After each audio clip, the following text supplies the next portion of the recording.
Hello friends, இன்னைக்கு நம்ம ஒரு தெலுங்கு மூவி தாங்க பார்க்க போறோம். அரசாங்க ரெக்கார்ட்லயே இடம் பிடிக்காத ஒழுங்கான ஒரு ரோடு வசதி கூட இல்லாத, ஏன் சரியா பேரு கூட இல்லாத ஒரு குக்கிராமத்துல மக்கள் வாழ்ந்துட்டு இருக்காங்க. அந்த மக்களோட அடையாளம் என்ன, அவங்களுக்குன்னு ஒரு அங்கீகாரம் கிடைக்குமா கிடைக்காதா அப்படிங்கிற போராட்டத்தை தனி மனுஷன் எப்படி ஸ்போர்ட்ஸ் மூலமா கையாண்டா அப்படிங்கறதா இந்த படத்தோட மைய கருவா காட்டப்படுது. கதை 1980 விஜயநகரம் அப்படிங்கிற ஏரியால நடக்குது.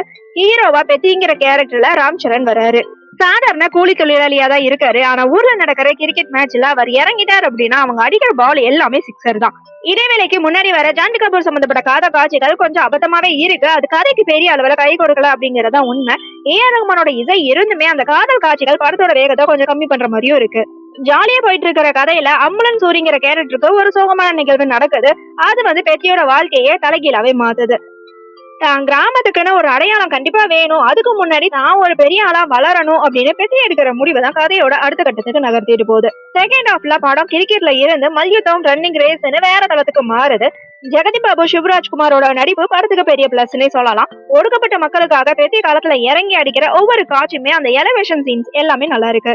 ஒரு டோர்னமெண்ட்ல வெத்தியோட கால்ல பலத்த அடிபடுது, நரம்புகள் செயலிழந்து இனிமேல் ஓடவே முடியாது அப்படின்னு டாக்டர்களும் சொல்றாங்க. வெத்தி அங்கேயே துவண்டு போய் உட்காராம மாற்றுத்திறனாளி வீரர்கள் ஓடுறத பார்த்துட்டு ஒரு வெளியில தன் காலையே துண்டிச்சுக்கிறாரு.